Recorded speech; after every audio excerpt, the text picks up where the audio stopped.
Camera show കാട്ടാൻ വേണ്ടി ബാരിക്കേഡിന്റെ മുകളിൽ വലിഞ്ഞു കയറിയ ഒരു യൂത്തന്റെ അവസ്ഥ നോക്കണേ. ബാരിക്കേഡിന്റെ മുകളിൽ കയറി പട്ടി ഷോ. അത് വലിച്ചു തകർക്കാൻ വേണ്ടി താഴെ കുറെ പേർ ശ്രമിക്കുന്നു.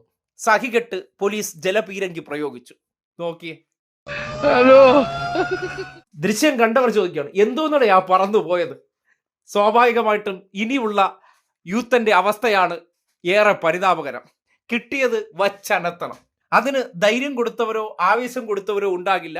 വീണ് കലങ്ങിയതൊക്കെ സ്വന്തം നിലയ്ക്ക് തന്നെ തൈലമിട്ട് വച്ചനത്താനുള്ള ഭാഗ്യമുണ്ടല്ലോ, അത് ഈ കയ്യിലിരിപ്പ് കൊണ്ട് കിട്ടിയതാണ്. ക്യാമറയിൽ മുഖം പതിയാൻ വേണ്ടി കാട്ടിക്കൂട്ടുന്ന ഷോകളാണ് ഇതൊക്കെ. കാണിച്ചാലേ നേതാവാകുമെന്ന് ആരൊക്കെയോ ഉപദേശം കൊടുത്തിരിക്കുകയാണ്. ഇപ്പൊ എന്ത് വേണം? നേരെ ജലപീരങ്കിയുടെ മുന്നിൽ തന്നെ കയറി ഇന്ന് ഷോ കാണിച്ചു കൊടുത്തു. എന്താണ് ജലപീരങ്കി എന്നുപോലും അറിയില്ല. ഒരു മരം കടപുഴകി വീഴുന്ന ഒരു ഫീൽ ഉണ്ടായിരുന്നു. ഒരു 4 പേരെയും കൊണ്ടങ്ങ് പോകുന്നുണ്ടായിരുന്നു. എന്ത് സംഭവിച്ചു എന്നുള്ളതിനെ കുറിച്ചൊന്നും പിന്നീട് ദൃശ്യം പുറത്തു വന്നിട്ടില്ല. ഒരുപക്ഷെ എന്തെങ്കിലും സംഭവിച്ചിട്ടുണ്ടെങ്കിലും കാണിക്കാൻ പറ്റില്ലല്ലോ. വലിയ മുറിവല്ലോ ഉണ്ടായിരുന്നെങ്കിൽ അപ്പോൾ തന്നെ പൊക്കിക്കൊണ്ടുവന്ന് ക്യാമറയ്ക്ക് മുന്നിൽ കൊണ്ടുവന്നേനെ.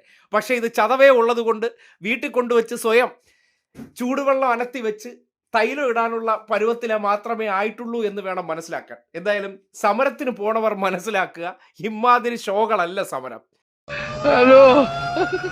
അത്തരം ഷോകളൊക്കെ കാണിക്കാൻ വേണ്ടി ഇറങ്ങി പുറപ്പെട്ടാൽ വീട്ടുകാരടുത്ത് ഇൻഷുറൻസ് എങ്കിലും എടുത്ത് വെച്ചേക്കാൻ പറയണം. കാര്യം സതീശനൊക്കെ പണ്ട് ഇറക്കി വിട്ട പലർക്കും ഇന്നും ചികിത്സയ്ക്കോ അല്ലെങ്കിൽ കേസ് പറയാനോ പൈസ പോലും ഇല്ലാത്ത അവസ്ഥയുണ്ടെന്ന് അവർ തന്നെയാണ് പലപ്പോഴും തുറന്നു പറഞ്ഞിട്ടുള്ളത്. കാര്യം സതീശന് മുഖ്യമന്ത്രി ആയാൽ മതി, നിങ്ങളുടെ കാര്യമൊന്നും നോക്കേണ്ട കാര്യമൊന്നുമില്ല, ഡയലോഗ് അടിക്കും, എല്ലാം ഞാൻ ക്ലിയർ ചെയ്ത് തരാമെന്ന്. ആ ക്ലിയർ ചെയ്ത് തരക്കമെന്തെന്ന് പല നേതാക്കന്മാരോട് ചോദിച്ചാൽ മതി. അവരുടെ ദുരവസ്ഥകൾ തന്നെ അതിന് തെളിവാണ്.